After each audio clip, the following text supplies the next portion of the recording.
bonjour à toutes et à tous. Donc, bienvenue pour ce nouveau webinaire des parcours nouvelles pratiques philosophiques de cette année. Aujourd'hui, nous recevons Yeon Yu qui va nous parler des ateliers de philosophie à l'université. Donc, Yeon Yu, qui est directrice adjointe de l'UFR linguistique et maîtresse de conférences à l'université de Paris Diderot, qui est également philosophe praticienne et qui a mis en place depuis quelque temps des ateliers de philo à l'université auprès d'étudiants francophones et allophones. Donc, Yeon Yu, vous nous expliquerez un petit peu plus en détail en quoi tout cela consiste. À vous, Yeon Yu. Bon, merci beaucoup Nicolas pour cette présentation et donc je vous remercie d'être là aujourd'hui. Je pense qu'il y a plusieurs personnes que je connais dans le public, donc voilà, je les salue virtuellement. Avant de commencer, je voulais vous parler un peu de mon parcours. Donc moi, je suis linguiste de formation en poste depuis maintenant une vingtaine d'années. Et mon lien avec la philosophie pratique, elle est arrivée assez tardivement, tout simplement parce que j'ai dû pallier. J'ai essentiellement des étudiants en licence et en master, et au fur et à mesure des années qui passaient, j'avais un peu de difficulté avec mes propres étudiants dans leur élaboration d'une problématique de recherche. Donc, pas dans le domaine de la philosophie, mais ne serait-ce que trouver une question de recherche qu'ils peuvent développer pendant leur année, donc à l'époque du DEA puis du master, était difficile, et je trouvais que plus les années passaient, ces difficultés agrandissaient. Et ça m'a amenée à me former en tant que praticienne de philosophie à Nantes. Donc j'ai fait le DU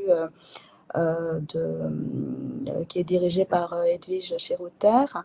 Et par la suite, j'ai complété ma formation l'an dernier avec un DU de mise en place de programme des compétences psychosociales à l'Université de Grenoble.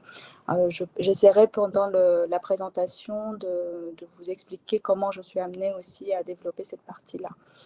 Donc aujourd'hui, ce que je souhaitais faire, c'est de vous parler de mon expérience des 2 projets d'ateliers philosophiques que j'ai pu construire à l'université. Par ailleurs, j'interviens auprès de différentes associations, donc pour mener des ateliers avec des enfants dans des écoles, dans des tables, etc. Mais voilà, aujourd'hui, je voulais me focaliser sur ces 2 expériences avec des adultes, des jeunes adultes. Donc, pour rentrer dans le vif du sujet, ce que j'ai développé depuis maintenant 3-4 ans, ce sont des ateliers, donc c'est 2 ateliers différents. Le premier est un atelier de développement des compétences psychosociales, donc qui n'est pas axé uniquement sur des discussions à visée philosophique, mais donc qui englobe, qui s'intègre dans une formation plus générale de développement des compétences psychosociales. Et ce sont des ateliers qui sont menés auprès d'étudiants de première année de physique qui ont raté leur premier semestre. Et donc, ce qu'on leur propose à l'université, c'est, au lieu de les lâcher dans la nature pendant un semestre, c'est de leur proposer ce qu'on appelle un semestre rebond, en leur proposant des cours donc de physique, de mathématiques, mais aussi donc de français et alors, mon atelier de développement des compétences psychosociales s'intègre dans un cours de français et de méthodologie universitaire. Mais l'idée, c'est vraiment de continuer à leur offrir une formation avec soit la possibilité de se réorienter en septembre, soit de se réinscrire en première année de physique, mais avec des acquis et avec des matières qui ont été travaillées. D'un autre côté, donc je suis aussi responsable d'un DU de français langue étrangère, donc ça s'appelle le DULCIF, c'est Diplôme Université de langue et de civilisation française. Et donc au sein de ce DU, nous accueillons des étudiants essentiellement d'origine chinoise qui donc s'inscrivent dans ce DU avec l'idée de s'améliorer en français, obtenir un diplôme de français et par la suite de s'inscrire en septembre, donc une année plus tard, dans une licence ou un master dans une université française. Donc ce sont des étudiants, la plupart d'entre eux sont des étudiants qui ont fini le lycée en Chine, qui arrivent en France, qui passent donc une année de DU dans la formation qu'on leur propose et ils rentrent dans le système de Parcoursup comme les autres étudiants, les autres étudiants voilà, francophones. Alors, ce qui m'a amené à ces deux projets, c'était vraiment des différents questionnements. J'ai souhaité proposer des ateliers philosophiques aux étudiants étrangers avec cette hypothèse que la discussion à visée philosophique pouvait être un dispositif pertinent et qu'on pouvait vraiment le mettre à profit à l'enseignement des langues. C'est-à-dire que je voulais voir comment on pouvait relier ce dispositif et finalement les acquisitions ou en tout cas les apprentissages qui sont attendus à l'intérieur de l'enseignement des langues et plus particulièrement du français langue étrangère. Voilà, donc c'était un premier questionnement de voir la compatibilité entre ce dispositif et le programme, en examinant bien sûr toutes les difficultés que je pouvais rencontrer. Donc très vite, j'étais persuadée en suivant ma formation que le dispositif pouvait être pertinent, à la fois pour la langue, mais aussi pour aborder des questions culturelles et sociétales. Et en faisant l'hypothèse aussi que ce type d'atelier permettrait une meilleure intégration des étudiants allophones dans le monde universitaire. Avec le public francophone, donc c'est un questionnement que j'ai eu un peu plus tard, je me suis demandé en quoi la discussion à visée philosophique pouvait permettre à ces étudiants de développer à la fois des outils langagiers, parce que je me place toujours à l'intérieur d'un cours de français de méthodologie, et des compétences psychosociales, parce que comme je vous l'ai dit tout à l'heure, ce sont des étudiants qui sont un peu abandonnés à la fin du premier semestre, qui ont perdu la motivation, qui n'ont pas beaucoup confiance en eux. Et donc, l'hypothèse avec laquelle je partais, c'était de me dire que c'était un dispositif pertinent pour leur redonner confiance et leur permettre d'avoir peut-être un choix éclairé dans leur choix de réorientation ou poursuite d'études. Voilà. Et donc, par la suite, bon, évidemment, que ce soit avec un public allophone ou francophone, j'ai cherché à voir comment je pouvais mettre ces ateliers en place. Donc, je vais vous parler un peu de ces deux histoires, avec peut-être plus un focus sur le public allophone, parce que pour le public allophone, j'ai vraiment développé des ateliers philo, alors que pour le public francophone, c'était des séquences qui s'intégraient sur des ateliers qui englobaient beaucoup plus de choses que les discussions à visée philosophique.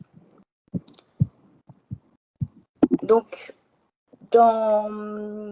si je commence peut-être un tout petit peu dans la poursuite de ma réflexion de pourquoi mener des discussions à visée philosophique avec un public étudiant, qu'il soit francophone ou allophone, je pense que ici, le public présent est convaincu de l'utilité de ce dispositif. Je ne peux pas dire qu'à l'université, j'arrive facilement à faire passer cette idée.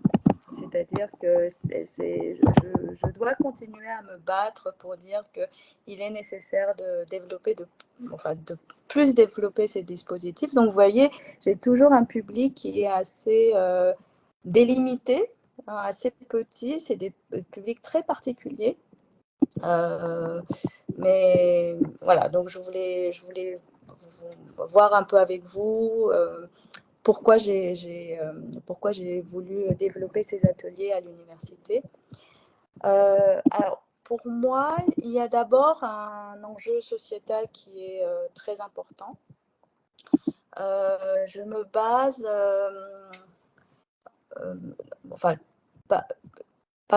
de manière générale, donc là, je me base énormément sur les compétences psychosociales comme des compétences du 21e siècle à développer.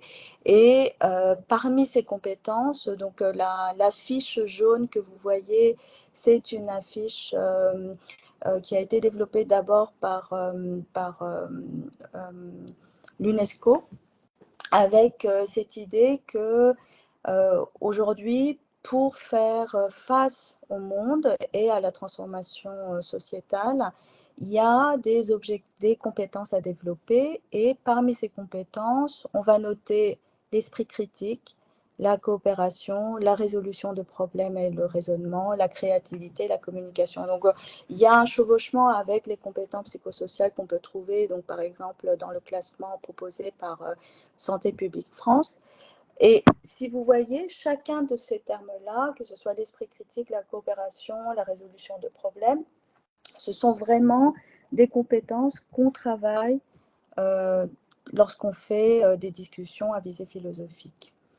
Donc ça a été vraiment ma conviction et mon enjeu moteur, si vous voulez, pour développer ces ateliers avec un public étudiant.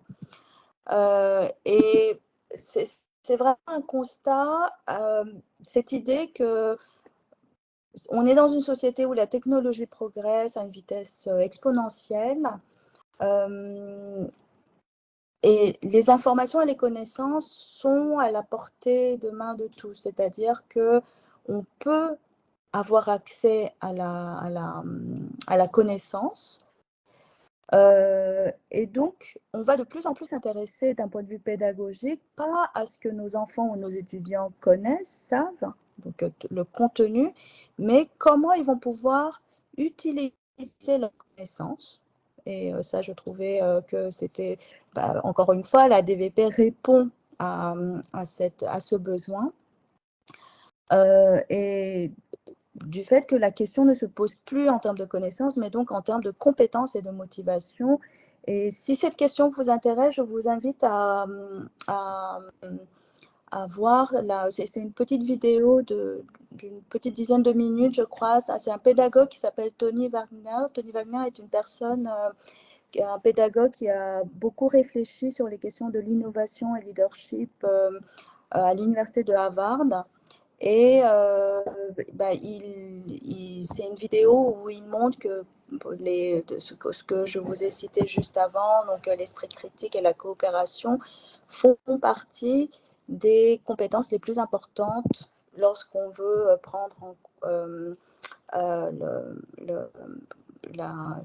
lorsqu'on veut développer la créativité et l'innovation chez les enfants et les adultes. Voilà. Donc, d'un côté, ce constat, le fait qu'on ait besoin de développer ces compétences autour de la pensée critique, la résolution de problèmes, la coopération, et la réalité universitaire, c'est-à-dire un endroit où il n'y a pas vraiment d'environnement propice au développement de la pensée critique. On a peu d'initiatives de groupes de discussion à visée philosophique au niveau associatif. c'est des dispositifs qu'on peut trouver dans des universités aux États-Unis, au Royaume-Uni, mais ce sont des dispositifs qui sont développés par les étudiants même. Et en France, en tout cas, la petite recherche que j'ai pu faire sur les universités parisiennes, on ne trouve pas de dispositif, en tout cas, où cette pensée critique, en tout cas, il n'y a pas d'environnement propice pour ces questions-là. Donc, l'enjeu sociétal qui a été vraiment le moteur principal pour moi. Et deuxièmement, donc moi je suis universitaire, je m'intéresse aux étudiants et dans la recherche que j'ai pu faire par rapport au bien-être des étudiants, au fait, depuis le Covid, et probablement avant, mais on a la santé mentale des étudiants qui s'est énormément dégradée. Donc là, c'est une étude qui a été menée sur les symptômes dépressifs, anxiété et pensées suicidaires des étudiants pendant le Covid. Alors, certes, il y a eu une amélioration depuis, mais mon constat est que les étudiants aujourd'hui à l'université n'ont pas un bien-être qui leur permet de s'épanouir dans leurs études. Voilà, je vous montre d'autres chiffres. Donc, c'est l'impact de la crise sanitaire sur la santé mentale des étudiants à Rennes. Donc, c'est une population spécifique, mais ça reflète, je pense, le reste de la population des étudiants, avec beaucoup de sentiments de solitude. Et ça, c'est quelque chose qui revient énormément. Et pour donner aussi des données sur les étudiants allophones, ils cumulent aussi des difficultés dues à leur éloignement familial, à l'isolement, au fait que aussi à cause de la langue, ils ne puissent pas accéder aux droits, par exemple, où ils ne connaissent pas les droits dont ils sont éligibles. Donc voilà, c'est un peu un panorama pas très positif. Là, je fais juste un peu de pub pour des personnes qui interviennent justement avec des étudiants. Donc, il y a depuis peu de temps un dispositif d'écoute et d'accompagnement des étudiants qui sont en situation de mal-être. Voilà, je faisais juste un peu de pub par rapport à ce dispositif. Mais en tout cas, le constat est que les étudiants ne sont pas très heureux, si je peux dire ça, en tout cas en France, pour faire des études. Alors, je ne vais pas rentrer dans les détails parce que donc, mon projet pour les apprenants francophones, il s'intègre dans un projet que j'ai développé pour ces étudiants de L1 physique, où je me base vraiment sur ce programme qui s'appelle Educare, qui est un programme qui est mis en ligne par l'IREPS de Bourgogne et qui a été développé au départ pour les étudiants de l'Université Franche-Comté-Bourgogne pendant le Covid. Et c'est donc un programme sur une dizaine de séances pour pouvoir développer les compétences psychosociales autour de plusieurs thématiques. Et donc, ce programme Educare en format numérique est mis en place par l'IREPS Bourgogne-Franche-Comté et vous pouvez vous inscrire, le suivre. Et donc, dans le cadre de mon DU des compétences psychosociales, j'ai adapté ce projet pour essayer d'en faire un projet plus large, où à la fois je propose donc aux étudiants de suivre Educare et en même temps, en fait, on développe les compétences langagières autour de l'écriture. Donc, je ne vais pas trop rentrer dans les détails là-dessus. Ce qu'il faut savoir, c'est que donc là, je vous présente à peu près le contenu des modules qu'il y avait dans qu'il y a dans cette formation. Et donc là, vous voyez, on suit vraiment le programme qui a été préparé par Educare sur avoir conscience de soi, communiquer de façon constructive, etc. Et ce que j'ai proposé aux étudiants, c'est d'avoir à la fois un module d'atelier d'écriture et parallèlement donc un atelier à visée philosophique, donc de débat à visée philosophique, que je ne vais pas détailler ici parce que la forme est quasiment la même, c'est-à-dire la forme que je propose est quasiment la même pour les allophones et pour les francophones. Par contre, ce que j'ai trouvé intéressant, c'était de pouvoir faire le lien entre les compétences psychosociales et les discussions à visée philosophique. C'est un dispositif, la DVP est un dispositif qui permet de faciliter le développement des compétences critiques et créatives. On développe les responsabilités sociales et de vivre ensemble. On promeut l'apprentissage actif. Il y a aussi une question d'encouragement de la prise de position personnelle sur des questions sociétales. Voilà, hein, donc les liens pour moi étaient évidents, étaient faciles à établir et ça ne pouvait être que bénéfique pour les étudiants en L1 physique. Donc là, je vous mets des références si vous êtes intéressés de creuser la question entre justement les bienfaits de la DVP dans le développement des compétences psychosociales. Ce qu'il faut savoir aussi, c'est que c'est des ateliers où je ne me présente pas comme une enseignante, bien sûr que je suis une enseignante, mais je ne me présente pas comme la maîtresse de conférence qui vient faire un cours, mais l'idée, c'est encore une fois d'essayer de fabriquer cet environnement propice à la pensée, à l'écoute et à la motivation. Donc, j'ai plus une posture d'animatrice et c'est de mes ateliers, donc hors université, je me nourris pour garder cette posture d'animatrice. Et donc, j'aime beaucoup cette idée que on est là pour créer un lieu où penser l'objet du cours et où être écouté, être entendu sont les moyens principaux de l'interaction éducative.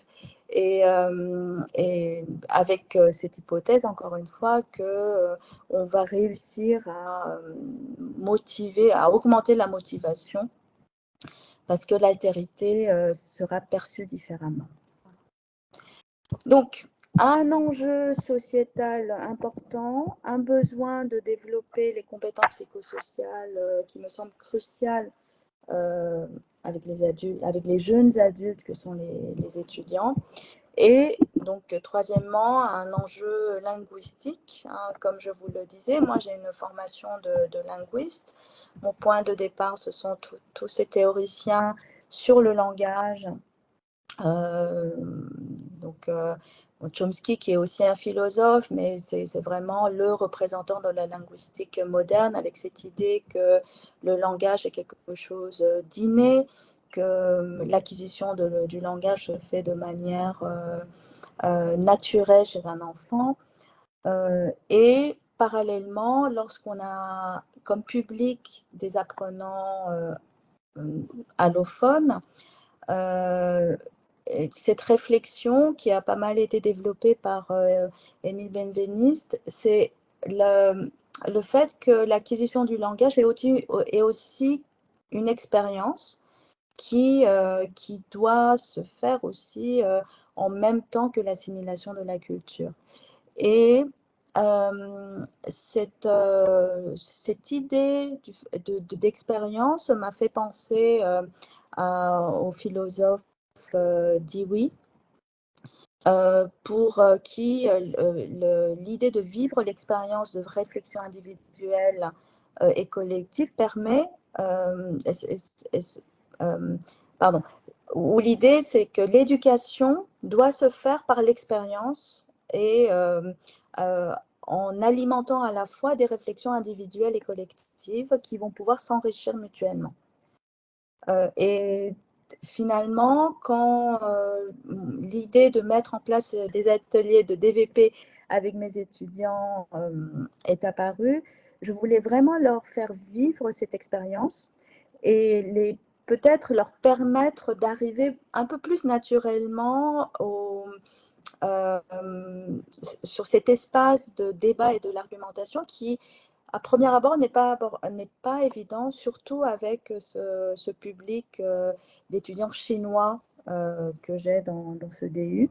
Donc, pour faire vivre cette expérience de langue et de débat, la DVP, évidemment, était un moyen qui permettait de faire cela. Donc, l'idée de ces ateliers, avec notamment les étudiants allophones, mais en réalité, plus j'avance avec mon expérience de ces 2 ateliers, plus je me rends compte que finalement, il n'y a pas tant de différence en termes de besoins qu'ils soient allophones ou francophones. C'est-à-dire que même les étudiants francophones, une des difficultés qu'ils ont, c'est que la formulation donc de dire ce qu'on pense, de répondre à une question, de réfléchir à une question, de trouver les mots justes, les justifier, comme disait Olivier Blon-Revusky, ce n'est pas quelque chose d'évident. Et en classe de langue, si je ne sais pas quelles sont vos expériences d'apprentissage d'une langue étrangère, mais on s'attarde souvent sur l'utilisation utilitaire de la langue, notamment avec la langue qu'on va utiliser dans la vie quotidienne. Et l'idée, c'est que plus on avance dans cet apprentissage, à un moment donné, c'est aussi important de travailler la pensée pour travailler la langue. Et donc, voilà, c'est comme je l'ai mis sur le titre, c'est vraiment avoir un usage réflexif de la langue où on va pouvoir apprendre à s'exprimer, mais aussi à pouvoir exprimer ses propres idées et à pouvoir justifier ses propres idées.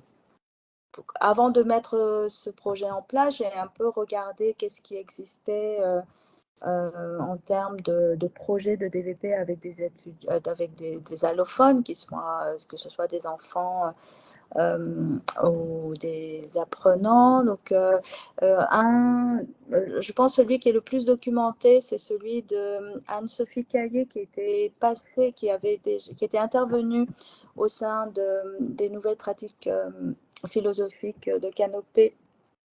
Je crois l'année dernière, Anne-Sophie Caillé a fait une thèse sur les ateliers philo qu'elle organise au sein des UP2EA et où elle montre qu'il y a une meilleure inclusion linguistique, socioculturelle et scolaire des adolescents allophones qui suivent ces ateliers. On trouve quelques études sur des apprenants d'anglais langue seconde, où donc les résultats ils sont toujours aussi prometteurs, c'est-à-dire qu'il y a au fur et à mesure, au fait, par exemple dans l'étude de Tian et Liao qui ont fait une étude sur des adolescents taïwanais. Et il montrait qu'au fur et à mesure des ateliers, ils arrivaient à motiver les étudiants, les élèves, et à ne plus avoir peur de la langue, c'est-à-dire le fait de pouvoir s'exprimer aussi, d'exprimer ses propres idées, leur permet augmenter la motivation et diminuer l'anxiété. Donc, on voit aussi les liens qu'on peut retrouver par rapport au CPS dont je vous ai parlé juste avant. Si vous êtes enseignant de langue étrangère, vous avez sûrement à un moment donné ou à un autre affaire au CECRL. Donc le CECRL, pour les personnes qui ne connaissent pas, c'est ce qui nous donne un peu les directives des niveaux, par exemple A1, A2, B1, B2, etc., en fonction des compétences qui sont à acquérir à chaque niveau de la langue, en compétences donc production orale, production écrite, compréhension orale et écrite. Et ce qu'ils appellent le degré élémentaire, c'est le niveau B2 à peu près, se concentre sur l'efficacité de l'argumentation. Donc, à aucun moment on parle bien sûr de philosophie dans le CECRL, mais ce qu'il dit, c'est que quand on arrive à un niveau B2, il faut que l'argumentation soit efficace. Donc là, je reprends ce que j'ai écrit. Il faut savoir rendre compte de ses opinions et les défendre au cours d'une discussion en apportant des explications appropriées, des arguments et des commentaires. Développe un point de vue sur un sujet en soutenant tour à tour les avantages et les inconvénients des différentes options. Construit une argumentation logique, développe une argumentation en défendant ou en accablant un point de vue donné, expose un problème en signifiant clairement que le partenaire de la négociation doit faire des concessions, s'interroge sur les causes, les conséquences et les situations hypothétiques, etc. Donc là, vous voyez, si on reprenait un par un ces différents compétences qu'on doit faire acquérir, donc les savoir-faire langagiers, on se rend compte qu'on peut tout à fait les mettre en parallèle avec des habiletés de pensée. Donc, par exemple, exposer les avantages et les inconvénients, on peut tout à fait le relier à l'habilité de penser, argumenter, donner des exemples. Si j'en prends un autre, par exemple, comprendre le contenu de sujets abstraits, ça peut être questionné, conceptualisé, etc. Donc, à partir de là, il m'a semblé intéressant que si on arrive à faire le lien entre le CECRL, donc à un niveau B2, et les habiletés de pensée qu'on peut développer au sein d'une discussion à visée philosophique, ça nous permettait de travailler la langue et peut-être la travailler autrement que, par exemple, ce qu'on peut faire d'habitude avec des essais argumentatifs, etc.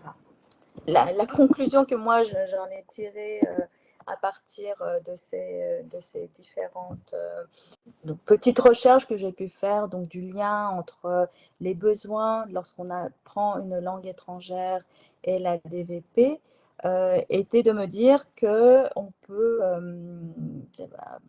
la DVP permet de développer des compétences langagières. On va pouvoir notamment les compétences orales et ce qui pourrait être par exemple un attendu à la fin d'une formation de français de langue étrangère. Donc là, si je mets un peu de côté la DVP, ça serait savoir s'exprimer clairement, avec confiance, articuler ses idées et ses pensées, structurer ses idées pour qu'elles prennent sens aux autres, prendre en compte la parole des autres. Et là, le lien était clair. La pertinence d'installer les discussions à visée philosophique donc avec comme but développer les compétences langagières sont devenues évidentes pour moi. Voilà. Donc, je vous montre un peu le processus de pourquoi il m'a semblé important de mettre en place ces DVP avec les étudiants. Et peut-être on va passer à une partie qui sera plus... alors, je ne sais pas si ça sera plus intéressant, mais en tout cas, sur le comment, à la fois dans la mise en place de ces discussions à visée philosophique, j'ai eu pas mal de difficultés. La première difficulté, ça a été que j'avais face à moi, donc là, si je prends mon atelier avec un public allophone, j'avais un public d'apprenants sinophones. Je ne suis pas d'origine chinoise, donc je ne parle pas chinois, mais assez rapidement, je me suis rendu compte que prendre la parole, avoir une discussion à visée philosophique n'était pas quelque chose d'évident. Là, ce que je vous présente, c'est vraiment une évolution qui a eu sur plusieurs années, mais je peux vous dire que, par exemple, ma première tentative de DVP avec ce public a été un flop total. Parce que j'avais en face de moi des étudiants qui ne souhaitaient pas s'exprimer, enfin je ne sais pas s'ils ne souhaitaient pas s'exprimer, mais en tout cas qui ne s'exprimaient pas, et que j'avais beaucoup du mal à faire débattre en classe. Et donc je me suis posé aussi des questions par rapport à ce public d'apprenants. Et la première chose qui m'est venue à l'esprit, c'était de me dire que si je reprends un peu la définition d'André Comte-Sponville, c'est que philosophie est une activité qui consiste à penser par soi-même et en s'interrogeant sur sa propre pensée, sur celle des autres, sur le monde, sur la société. Pendant mon DU, j'ai eu une discussion justement avec Jean-Charles Pétier, qui était mon directeur qui a supervisé mon mémoire de DU, qui me disait, mais probablement, il y a aussi des difficultés par rapport, enfin des difficultés qui peuvent être communautaires ou sociétales. Et je reprends cette citation de Cohen-Emery qui dit qu'il existe deux modèles fondamentaux de personnes qui sont totalement divergents, constituant une différence majeure. Un modèle individualiste opposé à un modèle communautaire, le second étant le plus répandu dans le monde non occidental et le plus observé, le premier minoritaire, se limitant aux sociétés occidentales. Donc, c'était comme s'il y avait une différence culturelle dans la manière de pouvoir utiliser le jeu, s'exprimer, exprimer sa propre pensée, et que peut-être dans la société, si on peut dire non occidentale, en tout cas chinoise, il y avait cette difficulté à se détacher de la communauté. Et donc, je me suis vraiment intéressée pour savoir si en Chine, par exemple, l'individu a une place à lui ou s'il cède sa place au profit du groupe. Donc là, il y a des lectures passionnantes à faire, mais que je vous résume en 3 points. Mais on peut revenir là-dessus parce que je trouve que philosophiquement, il y a une question très intéressante de savoir quelle est la place de l'individu par rapport au groupe dans la tradition chinoise, mais aussi aujourd'hui, parce qu'évidemment, il y a eu aussi une évolution. Et lorsqu'on regarde un peu les courants de pensée traditionnelle, la pensée chinoise, elle est marquée par ces 3, on peut dire, grosses pensées. Donc, le confucianisme qui avance l'idée que l'individu existe au sein d'une communauté par le biais d'une communauté. C'est-à-dire que l'individu, il est là parce qu'il y a une communauté, que ce soit la famille, l'État ou la nature, mais il n'existe pas en lui-même. Le taoïsme, où l'individu peut exister et se développer en harmonie qu'à travers la famille, puis la société, le cosmos, là aussi, c'est-à-dire c'est un individu parmi une communauté, avec cette idée que la pensée de l'individu existe, mais elle est conditionnée par une structure hiérarchique et interdépendante. Et donc le troisième courant de pensée qui est le bouddhisme, où l'individu recherché dans le bouddhisme est un soi vide pour être apaisé. Donc il ne s'agit pas d'un individu concret, égocentrique. Je ne sais pas si l'individu occidental est égocentrique, mais en tout cas avec cette idée que même nos pensées peuvent nuire finalement à trouver cet individu, le soi apaisé qu'on recherche dans le bouddhisme. Et donc, ce sont des lectures que j'ai pu faire et qui ont aussi pas mal apporté des thèmes lors des débats avec les étudiants. En tout cas, c'était une première hypothèse que je me suis faite, c'est-à-dire de me dire que peut-être que l'influence de ces courants de pensée traditionnels pouvait impacter la non-prise de parole des étudiants allophones que je pouvais avoir en groupe. Bien sûr, je ne peux pas non plus m'ancrer uniquement sur la pensée traditionnelle, puisque les jeunes de la société chinoise actuelle,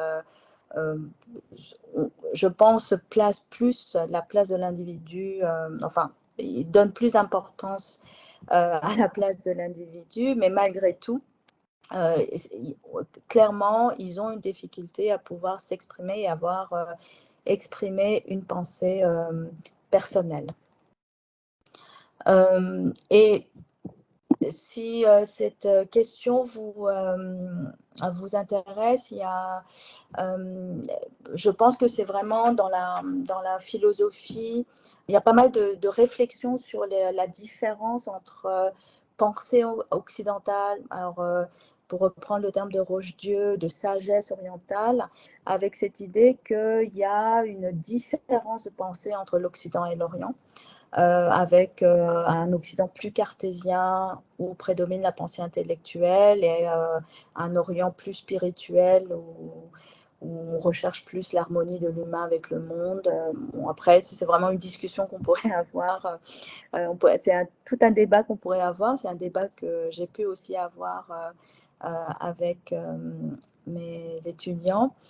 Et donc, il y a un très joli livre de Julien qui s'appelle Stratégie de détour pour accéder au sens, qui explique aussi que, donc là, cette fois-ci, d'un point de vue linguistique, en chinois, on peut être amené à utiliser plus de métaphores et de périphrases pour arriver à une idée, et que cette utilisation de périphrases et de métaphores permet notamment d'éviter d'exprimer une opinion claire sur quelque chose. C'est-à-dire que on peut, peut-être que cette difficulté à parler de soi,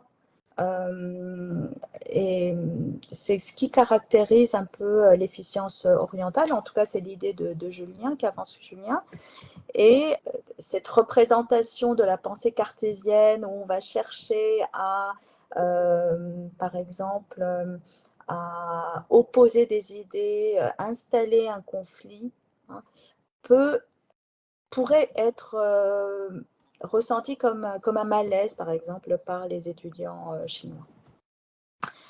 Alors, se parler de soi, ça ne concerne pas que les étudiants allophones, mais les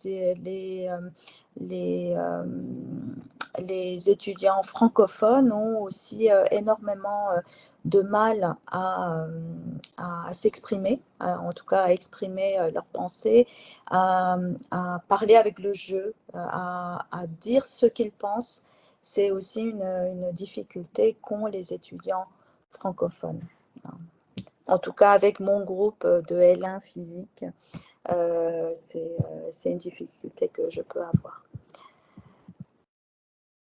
Et pourtant, si vous regardez, par exemple, les recommandations, alors je ne sais pas si c'est à jour, hein, parce que c'est un bulletin officiel de 2009, donc depuis, les programmes ont changé, mais malgré tout, ils préconisent pour la classe terminale que donc c'est des élèves qui doivent être capables de confronter leurs valeurs aux valeurs des autres, aux valeurs collectives, présenter son opinion, entrer en contradiction avec autrui, s'impliquer dans son propos, organiser sa pensée dans un débat d'idées à l'oral, à l'écrit. Donc là, on a vraiment, si je disais autrement le message, je dirais faites de la philosophie, faites des ateliers de philosophie avec vos étudiants de terminale.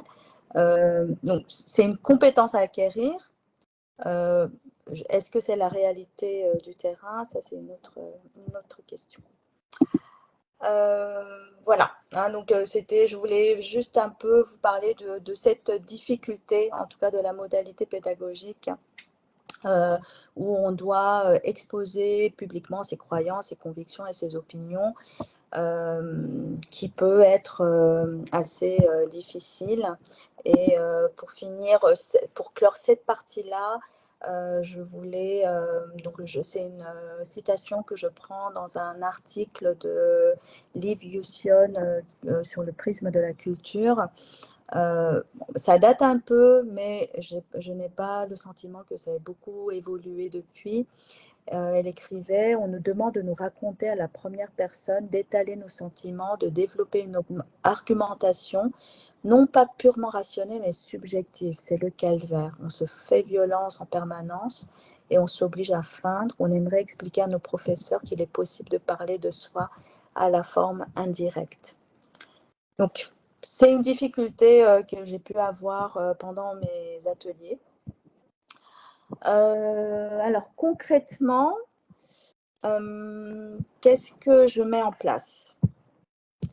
Ce que je mets Alors, juste peut-être, oui. Il y avait peut-être 2-3 petites questions ou remarques, oui. En tout cas. Juste au tout début, je pense que c'était par rapport aux 2 types de publics que vous aviez d'étudiants, notamment les allophones et les francophones. Et il y avait une question justement alors je ne me souviens plus de qui c'était, mais qui nous disait: avez-vous envisagé de se faire rencontrer ces 2 publics d'étudiants à un moment donné? Alors, pas ces 2 publics-là, mais par exemple, pour le public allophone, on termine par un café philo où j'invite alors ce ne sont pas les étudiants de L1 physique, ce sont des étudiants qu'on forme, qui vont devenir futurs enseignants de français langue étrangère.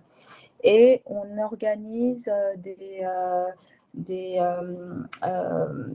un peu comme des speed dating philo, où il y a une rencontre qui se fait entre des apprenants allophones et des apprenants francophones sur des sujets précis, notamment des sujets qui ont été travaillés par les étudiants allophones, et donc les étudiants francophones arrivent et l'idée, c'est de partager un moment de discussion philo avec ces étudiants. Et c'est ressenti par les étudiants, je le dis plus tard, mais c'est ressenti par les étudiants allophones comme très, très difficile. C'est déjà une chose de pouvoir discuter entre nous, c'est autre chose quand la discussion doit avoir lieu réellement, j'allais dire, avec des étudiants allophones. Ensuite, on avait aussi une question d'Auréliane Baptiste. Comment articuler conscientisation de moyens linguistiques ou rhétoriques et spontanéité de la parole? Alors, je ne sais pas, peut-être que vous vouliez peut-être poser votre question. Ouais, c'est ce que j'allais dire. Si vous pouvez lever la main, je peux vous donner la parole si vous souhaitez. Alors, attendez, hop, il faut que je vous autorise le micro. Voilà. Donc, n'hésitez pas à prendre la parole, Auréliane, ou Baptiste, je ne sais pas quel est. Oui, bonjour. Est-ce que vous m'entendez? Bonjour. Oui, très bien. Oui, d'accord. Oui, merci de me donner la parole. Oui, je voulais dire, c'est difficile de résumer, de taper vite et d'être clair dans la question.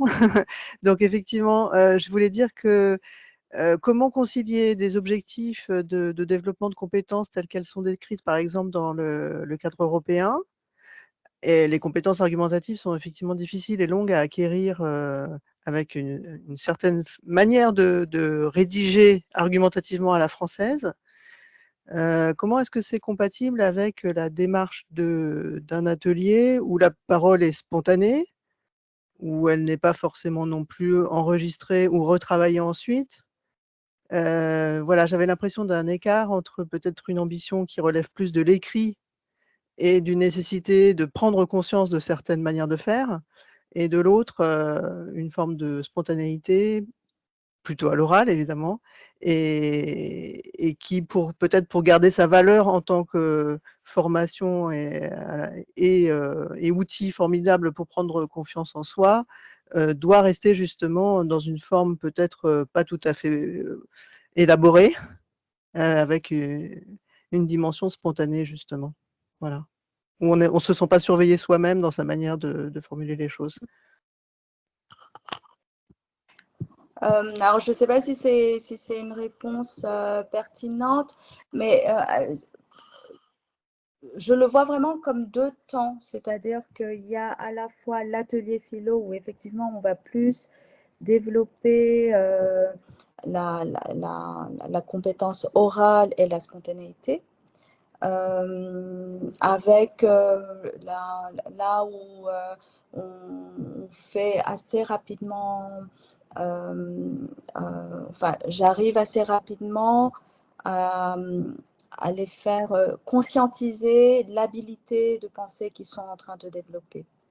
Et donc, on va avoir des séances plus particulières où, par exemple, on va travailler sur les présupposés, on va travailler sur les causes, on va travailler sur l'argumentation et donc les expressions linguistiques qu'on peut mettre en avant pour exprimer cette argumentation, donc les connecteurs logiques, etc. Donc ça, il y a cette partie-là. Et il y a la partie écrite, si je peux dire ça, c'est-à-dire qu'on va continuer à... Donc c'est moi, ce que je propose dans ces ateliers, c'est plus la partie orale. Maintenant, il faut aussi tout un travail en production écrite où ils vont plus travailler sur justement... de manière plus classique les outils linguistiques qui vont leur permettre d'exprimer, de construire par exemple un essai argumentatif, si on peut dire ça. À niveau B2, ça reste assez limité, mais voilà. Donc, je pense qu'on arrive quand même à relier les deux, mais c'est vrai que les ateliers de DVP, ils sont plus concentrés sur la production orale. D'accord, merci beaucoup. Réponds à votre question. Merci. Ensuite, on avait Mina qui demandait qui était intéressée en tout cas par la littérature autour de la question individu-collectif. Et si vous aviez du coup quelques conseils bibliographiques. Donc vous aviez cité François Julien dans votre exposé. Peut-être on pourra mettre aussi d'autres références si jamais on en a. Alors peut-être pas forcément tout de suite, mais oui. par la suite dans les liens en tout cas. Oui, je pourrais en ramener, mais c'est vrai que le livre de François Julien a vraiment un très bonne entrée par rapport à cette différence et cet accès au sens qui peut, après on peut être d'accord ou pas d'accord, mais cet accès au sens différencié entre Occident et Orient. Et Marie-Chanel aussi qui a amené un témoignage qui disait très intéressant cette différence de pensée étant moi-même issu d'une tradition océanienne avec une philosophie totalement différente de celle de la philosophie européenne. En tout cas des représentations du monde qui du coup sont différentes et influencent aussi notre rapport au monde et notre façon de penser. Voilà, je crois que c'était tout, en tout cas pour les questions sur cette première partie. Ok. Alors, donc concrètement, pour parler plus en détail de ces ateliers à visée philosophique, là, au départ, comme donc c'est des ateliers qui ont commencé un peu avant le Covid et que donc qu'on a maintenu. Il y avait, j'ai eu une période où c'était uniquement en ligne. Donc, comme je vous le disais tout à l'heure, ça s'intègre dans un diplôme universitaire de langue et civilisation française. Et il faut imaginer que les étudiants ont une trentaine d'heures de cours par semaine avec des cours spécifiques, production orale écrite, compression orale écrite. Ils ont des cours aussi en fonction des études qu'ils souhaitent faire par la suite, des cours de maths, de sociologie, enfin voilà. Hein, donc c'était sur une durée de 16 semaines à peu près, pendant 1 heure à 1h30.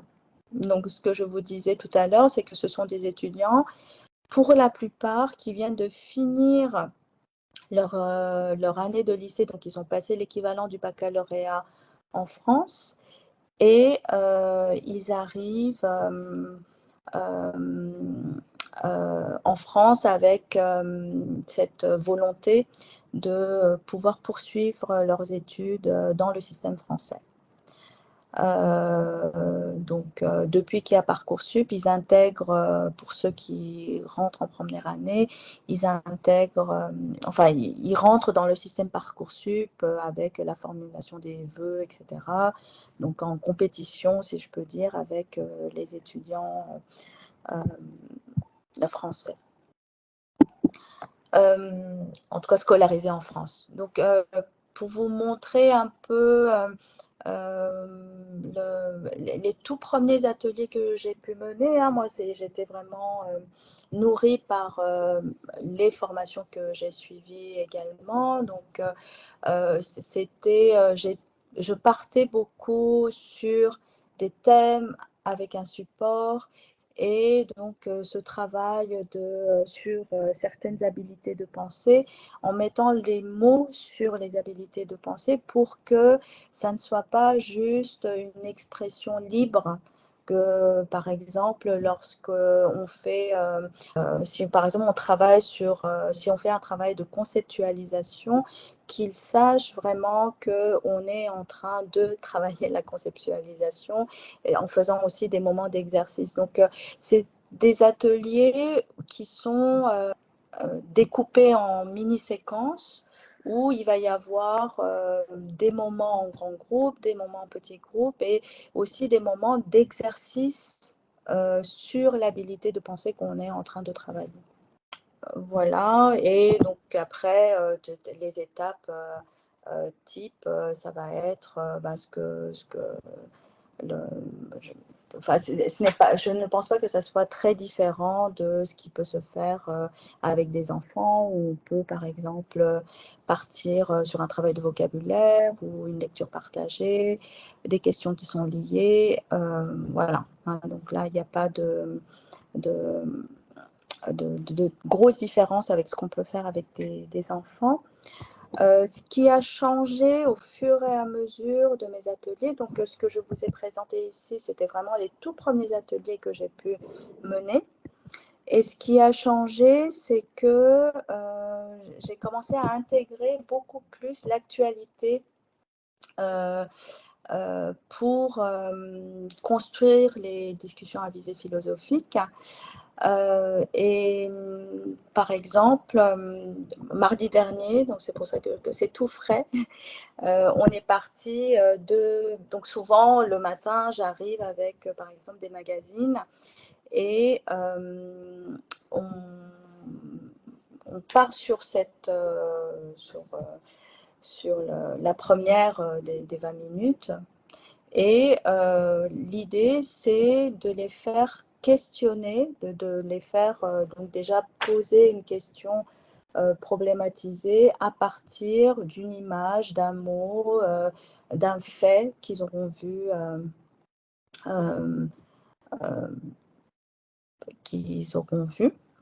Et peut-être je vais vous proposer qu'on le fasse, c'est-à-dire si je vous proposais cette revue, enfin si vous avez ça, est-ce que vous pensez à des questions qui pourraient être utilisées lors d'une DVP est-ce que vous pouvez penser à une question qu'on pourrait se poser, qui pourrait lancer une discussion à visée philosophique?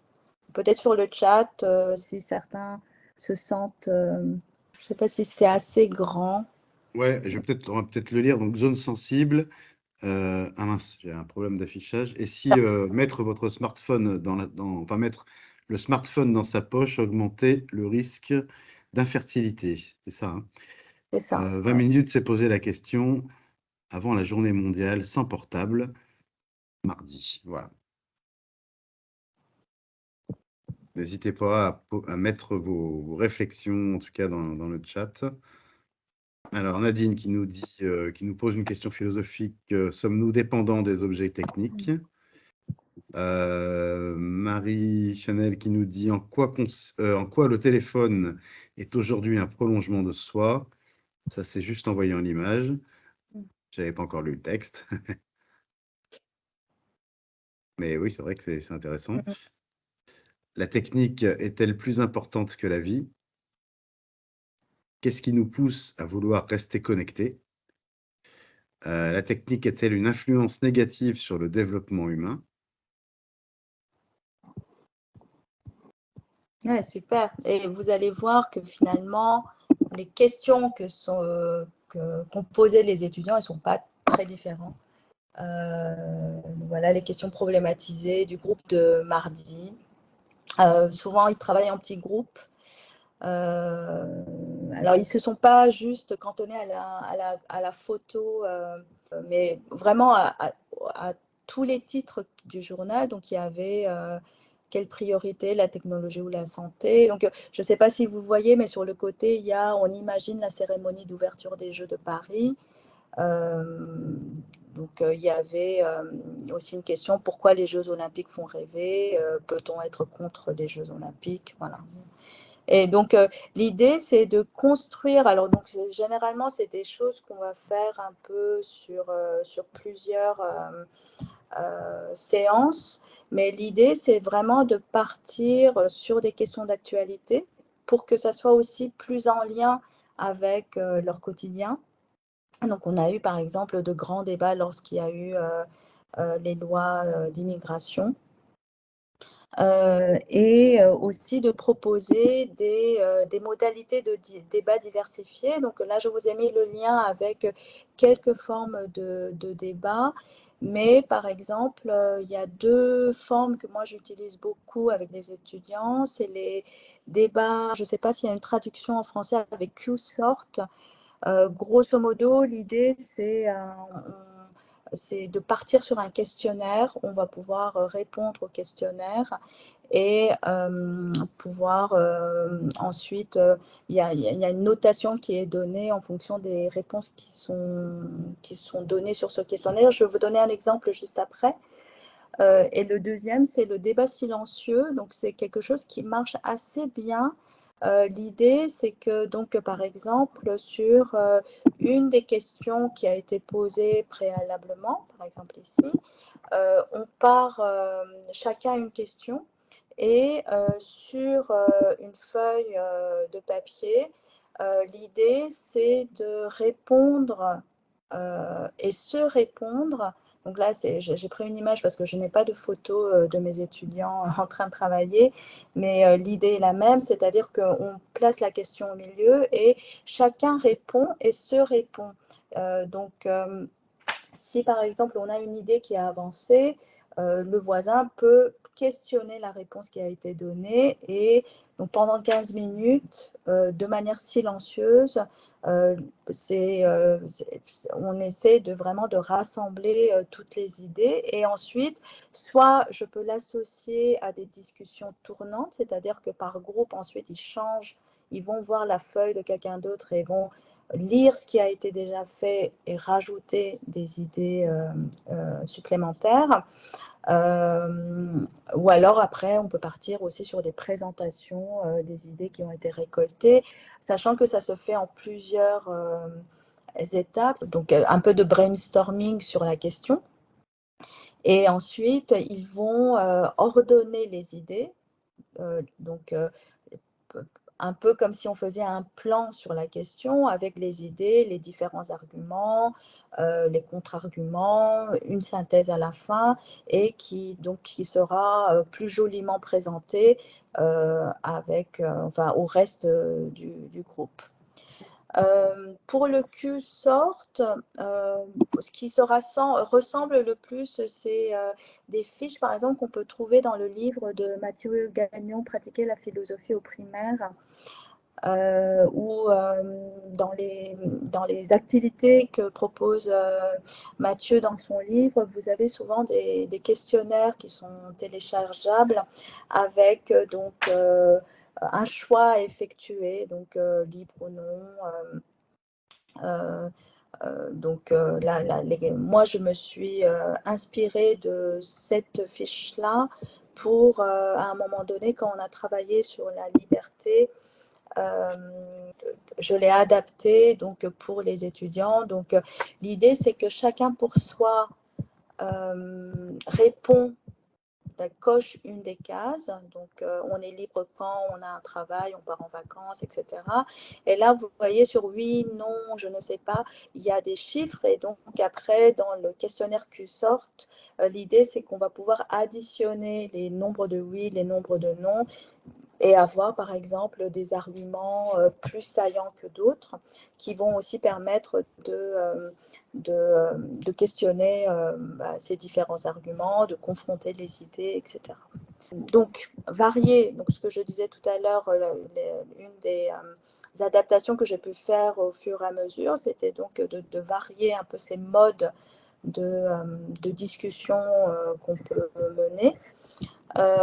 Et couper aussi avec des moments donc, où je vais intégrer les outils numériques. Donc là, je vous en donne quelques-uns et peut-être je vais vous faire tester un outil juste après. Donc, je pense que c'est des outils que si vous êtes enseignant, vous connaissez. Mais l'idée, c'est vraiment d'utiliser donc le tableau numérique qui est dans la salle de cours pour pouvoir aussi s'emparer de ces outils-là pour collecter des idées, des photos. Par exemple, c'est que ce soit le Padlet ou Digipad, c'est quelque chose qu'on va pas mal utiliser. L'écriture collaborative, donc l'idée, par exemple, de la conversation ou discussion silencieuse, on peut aussi la faire en ligne, par exemple sur un Framapad. Agrémenter aussi avec des sondages plus vivants, si je peux dire ça, avec des booklabs. Je suis sûre que vous avez sûrement testé à un moment ou à un autre.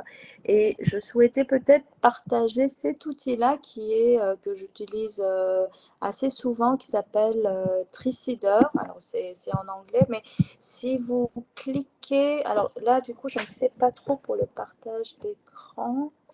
Si vous cliquez sur... Alors non. Je vais le mettre dans le chat.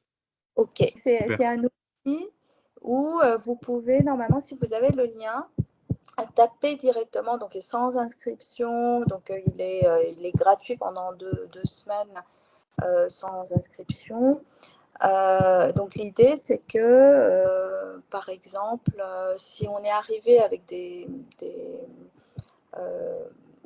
sur le même exemple qu'avant, donc là, vous voyez, si je pars sur l'idée de on est libre quand on est en couple, on dort, etc. Donc, par exemple, sur on est en couple, je peux ajouter un argument. Et le plus et le moins permet de dire oui, je suis d'accord qu'on est libre quand on est en couple, je suis contre qu'on est libre qu'on soit en couple, etc. Donc l'idée, c'est que chacun d'entre nous peut partager des arguments, on peut commenter les arguments des autres et on peut par la suite, si besoin, voter avec les idées. Donc là, c'est quand on a vraiment une idée spécifique. Par contre, je vous ai pas mis le lien, c'est un peu switché dans le chat. Je vous remets le lien entier. Voilà.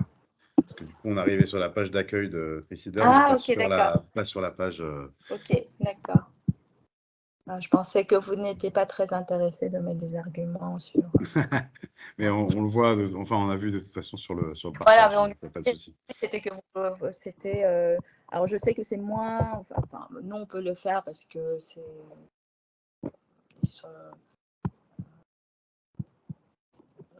ils sont adultes, mais c'est pas pour autant ils peuvent être aussi très dissipés, mais en tout cas ça marche bien quand ils peuvent avoir ces moments d'écrit et de partage autrement que juste avec la parole. Alors, je vais essayer de revenir. Voilà, donc là vous avez une idée sur l'utilisation de cet outil, donc avec des étudiants qui vont. Donc là, ils avaient la question, ils pouvaient mettre leurs idées et ensuite les autres pouvaient intervenir pour amender les idées des autres. là, vous avez un autre travail donc, qui est fait de conceptualisation. Donc, là, on est sur de la conceptualisation exploratoire où l'idée, c'est, en partant d'un mot, essayer de trouver tous les mots qui sont reliés et par la suite, donc, amener un questionnement plus spécifique ou une question plus spécifique. Malgré tout, donc il y a toujours la prise de parole reste assez difficile.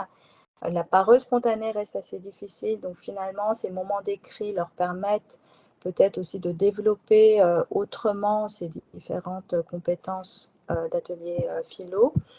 Parler devant les autres et peut-être que cette partie sur la prise de parole difficile, elle est également valable pour les étudiants francophones où donc parfois je suis vraiment obligée d'aller les chercher, de les nommer pour qu'ils prennent la parole.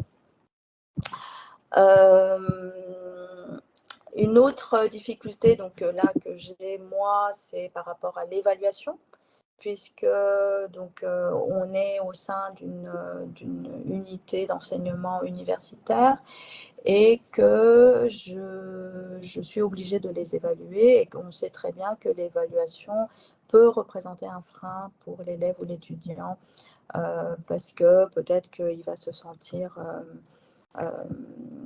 brimé par ce qu'il sera dit, etc. Donc, ce que je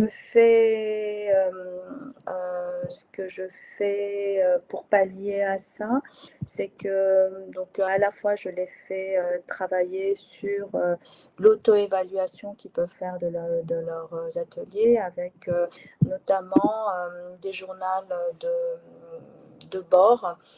Donc cette idée qu'ils gardent, donc là vous avez un exemple d'un journal d'une étudiante francophone, il me semble. Donc l'idée c'est qu'après chaque séance, donc, on a une plateforme type Moodle où ils vont pouvoir écrire et partager tout ce qu'ils ont, leurs idées sur une question ou alors un moment qui les ont marqués pendant l'atelier.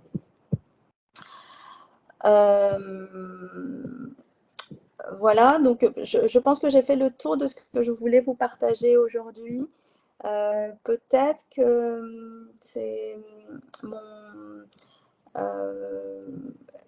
quand j'ai commencé quand j'ai voulu commencer à préparer la présentation d'aujourd'hui, je me suis dit, mais je vais quand même chercher les dispositifs qui existent d'ateliers philosophiques dans l'enseignement supérieur. J'en ai pas trouvé. En tout cas, donc si vous avez des témoignages d'ateliers qui ont lieu dans des structures universitaires ou en tout cas dans l'enseignement supérieur, je suis preneuse aussi de partager les différents outils, les différents dispositifs qui sont mis à disposition, que vous utilisez. Étant maintenant maîtresse de conférences depuis 20 ans, je pense qu'il y a vraiment un besoin, un grand besoin de développer, alors peut-être pas que sous forme de discussion à visée philosophique, mais de développer ces moments de prise de parole, de prise de position dans l'enseignement supérieur. Donc, c'est vraiment, j'essaie d'œuvrer pour en faire le maximum, mais c'est très peu. Hein, je touche avec mes ateliers une cinquantaine d'étudiants allophones et une cinquantaine d'étudiants francophones. Donc voilà, moi dans mes envies, dans mes espoirs, j'aimerais que ça se développe plus. Donc voilà, je vais arrêter mon partage d'écran et hop, je vais... C'est bon, j'ai arrêté mon partage. Oui, c'est bon. C'est bon. Il y avait Alban qui avait levé la main depuis un moment, je ne l'ai pas vu tout de suite. Donc, Alban, n'hésitez pas si vous voulez prendre la parole, si votre question est toujours d'actualité, bien sûr. Sinon, il y avait Nadine qui nous demandait quel était le nom du site sur lequel les étudiants peuvent tenir leur journal d'apprentissage. Alors, nous, on est sur des plateformes type Moodle. Ouais. Donc, à l'intérieur, donc c'est une plateforme où on peut donc mettre du contenu et on peut avoir un journal de bord. Mais après, ça peut se faire aussi sur un Framapad personnalisé. C'est juste pour l'enseignant en fonction du nombre d'étudiants qu'il y a. Parce que, évidemment, moi, mon travail par la suite, c'est d'aller lire donc, tous les journaux de bord de chacun des étudiants, de corriger le français. Donc là, c'est la partie linguistique, donc purement de connaissance de la langue, et de faire des commentaires ou d'essayer de continuer oui, à continuer à réfléchir sur une idée nouvelle. Donc à interagir sur le journal de bord. Mais Oui, c'est vrai que du coup, ces environnements type Moodle, ils sont fournis par l'université pour tout à les fait. étudiants où chacun a un code d'accès. Alors après, en collège, lycée, ce serait avec un ENT tout simplement. Je pense qu'on pourrait trouver l'équivalent. Et après, en primaire, enfin en élémentaire en tout cas, tout dépend si il existe maintenant des ENT enfin, qui part pour l'élémentaire, mais c'est pas de partout et tous les enseignants ne s'en emparent pas non plus. Donc voilà. Et après, il y a peut-être d'autres solutions avec notamment peut-être aller voir du côté de la digitale qui offre pas mal de solutions gratuites pour les enseignants. Et au niveau peut-être des fois académique aussi, vous pouvez avoir des plateformes d'échange. Donc bon, faut chercher un petit peu. Je regarderai moi de mon côté si jamais j'ai des réponses, je vous les donnerai. Après, c'est vrai qu'au niveau dès qu'il y a un suivi des élèves ou des étudiants, il y a besoin d'avoir un compte, des normes RGPD, etc. Donc c'est beaucoup plus compliqué. Alors, je regarde les questions. Donc, Alban qui nous confirme que c'était plus d'actualité. Donc, des remerciements sur le contenu, sur les enjeux aussi que ça pose, voilà, que vous avez relevé en tout cas. Alors, ton partage de ce jour, Chanel qui nous dit, ton partage de ce jour donne beaucoup de clés pour aller faire une proposition à l'équipe pédagogique de l'université et pour y animer pardon, des DVP à suivre. Donc voilà, ça a inspiré pas mal de monde. Il y avait aussi Nadine tout à l'heure qui avait bien apprécié le travail, je crois que c'était sur l'actualité ou sur du Q-Short.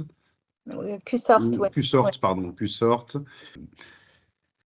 Ensuite, il y a Auréliane qui nous demande, donc qui vous remercie, qui nous dit, pourriez-vous nous dire quelques mots sur les étudiants de L1? Étaient-ils volontaires? Ont-ils fait un retour ensuite? Alors, les étudiants de L1, donc ce que je disais, c'est des étudiants en remédiation. Ce n'est pas un semestre qui est obligatoire, on leur propose. C'est-à-dire que généralement, ils terminent leur L1, leur premier semestre avec une moyenne qui est irrattrapable, c'est-à-dire où ça va être difficile de...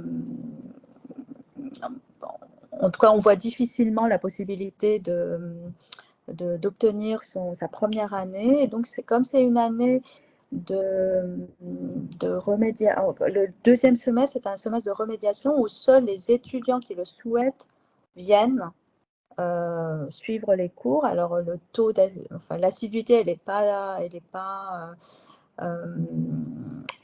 pas géniale, mais j'ai grosso modo, là, donc ce semestre pour cette année, ça va commencer la semaine prochaine, mais l'année dernière, j'ai eu une vingtaine d'étudiants où on a à la fois des ateliers purement CPS, où on va, donc je développe le programme Éducare avec eux, Donc le programme Educare, il est vraiment bien établi avec un peu les ingrédients d'un atelier CPS, connaissance de soi, connaissance de mes forces, gestion des émotions, gestion du stress, etc. Et les ateliers les discussions à visée philosophique que je leur propose sont vraiment liées aux thématiques de ces ateliers CPS. Donc, par exemple, autour de la procrastination, ça va être c'est quoi une vie réussie et c'est important d'avoir une vie réussie. Le retour que j'ai eu de ces étudiants-là, c'était pas tellement sur le contenu, mais sur la possibilité de socialisation avec les autres étudiants. C'est-à-dire le fait de pouvoir partager, de pouvoir se connaître, si on peut dire ça, en petits groupes et de pouvoir partager des idées avec les autres. Donc moi, c'est ce que j'avais retenu l'année dernière en tout cas, c'est qu'ils ont apprécié la socialisation. Et je ne sais pas à quel point finalement ces DVP les